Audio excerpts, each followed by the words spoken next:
Hello বন্ধুরা, আমি শ্রেয়া। আমার নতুন একটা ভিডিওতে তোমাদের ওয়েলকাম জানাই। তোমরা আগের ভিডিওতে নিশ্চয়ই দেখেছো যে আমরা দীঘা এসেছি।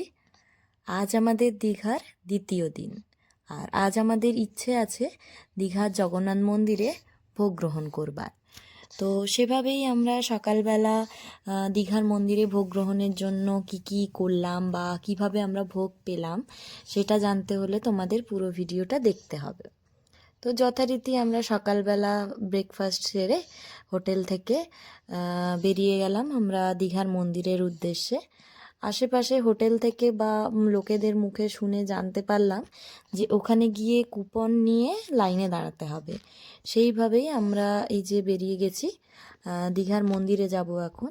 ওখানে ভোগটা নিয়ে তারপরে আশেপাশে সাইট সিনের জন্য যাব। কিন্তু বাবা মায়েরা আসলে সকাল সকাল বেরিয়ে গেছে চন্দনেশ্বর মন্দিরে পুজো দেওয়ার জন্য। আর আমার যেহেতু বাচ্চা ছোট, আমি অত সকালে মেয়েকে নিয়ে আর বেরোইনি, কারণ মেয়ের তো ঠান্ডা লেগে যাওয়ার একটা ভয় থেকেই যায়। তো আমরা এখন যাচ্ছি দীঘার মন্দির। ওখান থেকে আমাদের দুপুরের লাঞ্চটা যদি আমরা ঠিক মতো পেয়ে যাই, ওটা নিয়ে আমরা সাইট সিনগুলো দেখব। তখন বাবা মা ওখানে চলে আসবে। এই যে আমরা পার্কিংয়ে গাড়ি রেখে ঢুকে গেছি মন্দিরে। আগের দিনই তোমাদেরকে মন্দিরটা আমি দেখিয়েছি। এই বাঁ হাতে এই যে হলঘরটা দেখা যাচ্ছে, এই ঘরেই এখানের সামনেই আমাদের দেওয়া হচ্ছে প্রসাদ। প্রথমে আমি বুঝতে পারছিলাম না যে কোথায় গেলে পাবো। তো ওখানে যারা ভলেন্টিয়াররা আছে, আপনারা যদি যান, ভলেন্টিয়ারদেরকে জিজ্ঞাসা করলেই ওরা দেখিয়ে দেবে যে কোথায় গেলে আপনারা ভোগ গ্রহণ করতে পারবেন বা কিভাবে নিতে পারবেন। এখানে দীঘার মন্দিরের নিয়ম হচ্ছে যে আপনি এখানে বসেও প্রসাদ গ্রহণ করতে পারবেন, এবং আপনি যদি হোটেলে নিয়ে যেতে চান তো ওরা ডেলিভারি চার্জ একটা নেয়। ডেলিভারি চার্জ দিলে ওরা আপনার হোটেলে, যে হোটেল আছে হোটেলের নাম আর নাম্বার দিলে ওরা আপনার হোটেলে দিয়ে আসতে পারে। তো আমাদের জানা ছিল না, তো জানবার জন্যই আমরা এসেছি। এখানে ঢুকে গিয়ে আমরা ওই এই যে দেখতে পাচ্ছেন বাঁ হাতে এই যে হলঘরটা পড়ছে, এটা প্রসাদ ঘর। এখানে এসে আমরা সামনে থেকে দেখছি যে লাইনটা বেশ ভালোই আছে, কিন্তু আশেপাশে লোকেদের মুখে শুনলাম যে সকালবেলা আরও বেশি লাইন ছিল। আমরা এই যে চলে এসেছি, এখানে লাইনে দাঁড়িয়েছি, এখানে সুবর্ণ কথা বলছে। কিন্তু এখানে এসে আমরা জানতে পারলাম দুপুরের ভোগটা শেষ হয়ে গেছে। এখন যদি নিতে হয় তো আমাদের বাল্যভোগটা নিতে হবে। আর বাল্যভোগে কী কী রয়েছে সেটা আমরা দেখাচ্ছি যে কী কী বাল্যভোগে কী কী রয়েছে। আর ভোগ গ্রহণের নিয়ম আমরা এখানে জেনে, এবং পাশে এই যে দেওয়া আছে, আপনারা যদি চান তো এখানে নাম্বারও দেওয়া আছে, এই নাম্বারটা আপনারা রাখতে পারেন যারা এই ভিডিওটা দেখছেন। এবং যদি কোনো সময় জগন্নাথ মন্দিরে ভোগ গ্রহণের আপনাদের ইচ্ছে থাকে তো এই নাম্বারে কল করলেই ওরা আপনাকে গাইড করে দেবে। তো আমি অনেকক্ষণ লাইনে দাঁড়াতে পারছিলাম না, কারণ মাম্মাম দাঁড়াতে চাইছিল না। তো সুবর্ণকে লাইনে দাঁড় করিয়ে রেখে আমি এসেছি সাইডে একটা দোকানের মতো জায়গা ছিল, যেখানে ভগবানের সমস্ত জিনিস, ফটো তোমরা দেখতেই পাচ্ছ, সমস্ত কিছু এখানে পাওয়া যাচ্ছে। যদি কেউ গিফট করবে ভাবো কাউকে, বা এখানে ঘুরতে এসে কেউ নিয়ে যাবে বাড়ির লোকের জন্য মনে করো, তো এখানে সমস্ত জিনিস, ভগবানের সমস্ত ফটো, ব্যবহারের বিভিন্ন জিনিস, আতর, চন্দন, ধূপ, সমস্ত কিছু এখানে পাওয়া যাচ্ছিল। আমার বাড়িতে তো গোপাল রয়েছে, তো আমি ভাবলাম গোপালের জন্য কিছু জিনিস নেব। তো গোপালের জন্যই এখানে আমি কিছু জিনিস কিনেছিলাম। গোপালের শীতের একটা জামা নিয়েছিলাম। এখানে সেন্টেড চন্দনগুলো খুব সুন্দর ছিল, খুব ভালো কোয়ালিটির। তো আমি এখানে গুঁড়ো চন্দনের একটা কৌটো নিলাম। আরও টুকিটাকি আমার গোপালের যা যা লাগবে সেগুলো দেখে শুনে নিচ্ছিলাম। দামটা আমার একটু বেশি মনে হচ্ছিল, যেহেতু ট্যুরিস্ট এলাকা তো দাম তো হবেই, সেটা তো সবাই জানি আমরা। কিন্তু জিনিসের কোয়ালিটিটাও খুব ভালো ছিল, আমার তো খুব ভালো লাগলো দেখে। তোমরাও যদি কেউ দীঘা এসে থাকো এই স্টোরটা একবার ভিজিট করতে পারো। এটা না ঠিক আমি মায়াপুর গেছিলাম, এই চন্দনের কৌটোটা আমি নিয়েছি এখান থেকে। মায়াপুরেও সেম অ্যাজ ইট ইজ এইভাবেই এই চন্দনটাই পাওয়া যাচ্ছিল। এখানে আমাদের দেখতে পাচ্ছ ভোগ নেওয়া হয়ে গেছে। এখন আমরা এই ভোগটা গাড়িতে নিয়ে যাচ্ছি।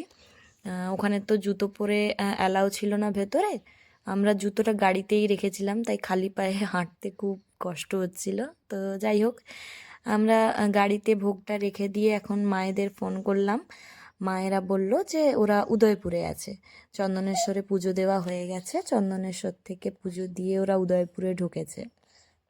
তো আমরাও ঠিক করলাম যে চলো তাহলে উদয়পুর যাওয়া যাক। এখানেই আমাদের ঘড়িতে 11টা বেজে গেল। প্রায় সকালটা 11টা অবধি আমরা মন্দিরেই কাটিয়ে ফেললাম, অনেকটাই ভিড় ছিল। উদয়পুর বিচে ঢোকার আগে এখানে পার্কিংয়ে আমরা গাড়ি রেখে দিয়ে এবার যাব উদয়পুরে বিচের দিকে।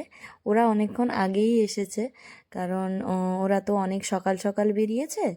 এখানে এসে দেখছি ওদের এই রাস্তাটায় প্রচণ্ড ভিড়, ওদেরকে খুঁজে পাওয়াটা বেশ চাপ হয়ে গেছিলো। এখানে মা এই টুপিটা নিয়েছে, আমি কিনিনি, এটা মায়ের টুপি, আমি ফটো তুলে নিলাম একটু মাথায় দিয়ে। একটু গরম, রোদটা প্রচণ্ড ছিল, রোদটার জন্য খুব কষ্ট হচ্ছিল। বেশ বেলার দিকে মনেই হচ্ছিল না এটা শীতকাল বলে, এত চড়া রোদ। আমরা ডাব খেলাম একটা এখানে এসে। সুবর্ণকে বলছিল মা যে কাঁকড়া খাবে নাকি, কিন্তু যেহেতু আমার কাঁকড়ায় অ্যালার্জি, তো সেই জন্য আমরা দুজনের কেউই কাঁকড়া খেলাম না। আস্তে আস্তে আমরা একটু গেলাম বিচের দিকে, সমুদ্রে এই প্রথম পা ভেজালাম। ভাটা চলছিল, সমুদ্রে সেরকম ঢেউ ছিল না। আর যেহেতু মানে ভাটার টাইম, জলটাও দেখে মনে হচ্ছে প্রচণ্ড ঠান্ডা। কিন্তু এদিকে বাবা মাকে দেখি ওরা গাড়ি ভাড়া করে বিচে বেরিয়ে গেছে। বাবা, এরা যা মজা করছে দেখে তো আমারই মনে হচ্ছে যে আমি কি করলাম। আর মেয়ে ছোট, আমি তো আর করতে পারবো না, এভাবে ঘুরতে পারবো না। তো যাই হোক, এরা প্রচণ্ড মজা করছে। দুটো গাড়ি নিয়ে দুই বাবা মা বেরিয়ে গেছে বিচের দিকে। বিচে এখানে উদয়পুরে তোমরা সবাই জানো যে এখানে গাড়ি এইভাবে ভাড়ায় পাওয়া যায়। এরা দুজনে দুটো গাড়ি নিয়ে একদম বিচের ধারে একদম ফুল মুডে বেরিয়ে গেছে। যাই হোক, বাবা মা খুব মজা করছে, আনন্দ করছে। আমি বাচ্চা নিয়ে বিচের ধারে বসে আছি, আর কি করব। আমিও মজা করেছিলাম একটা টাইমে, ওরা মজা করুক, দেখেও ভালো লাগছে।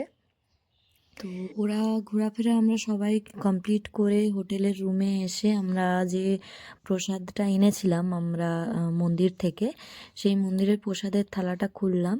এখানে ছিল ভাত, ডাল, একটা সবজির তরকারি, আলু সয়াবিন আর পনির দিয়ে একটা তরকারি, আর এই মিষ্টি। দেখুন, প্রসাদের স্বাদ তো আর মুখে বর্ণনা করে বলা যায় না যে প্রসাদের টেস্ট কেমন হয়। প্রসাদের টেস্ট অসাধারণ ছিল। তোমরা একবার যারা দীঘা আসছো তারা একবার এই প্রসাদটা একবার ট্রাই করে দেখো, খুব ভালো লাগবে। রাত্রেবেলা আমরা সন্ধেবেলার দিকে এলাম দীঘার মন্দিরে আরেকবার।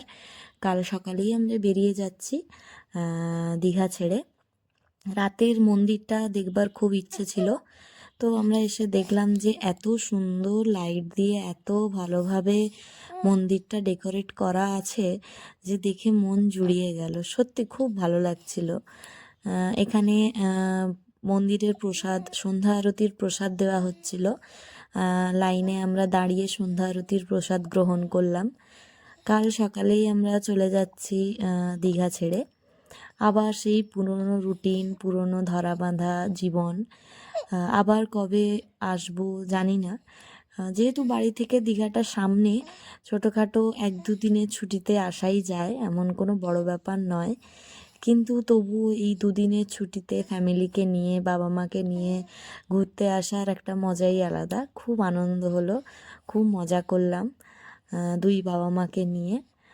রাতের মন্দিরের ভাইবসটাই একেবারে আলাদা ছিল, খুব মনোরম, এবং এই লাইটগুলো না সত্যি খুব ভালো লাগছিল। দূর থেকে দেখতেও যেমন ভালো লাগছিল, সামনে এসেও খুব সুন্দর লাগছিল। ভিডিওটা এখানেই শেষ করলাম। যদি ভিডিওটা ভালো লেগে থাকে লাইক কমেন্ট করে দিও। আর দেখা হচ্ছে পরের ভিডিওতে। ততক্ষণের জন্য সবাই সাবধানে থেকো, সুস্থ থেকো, ভালো থেকো। টাটা।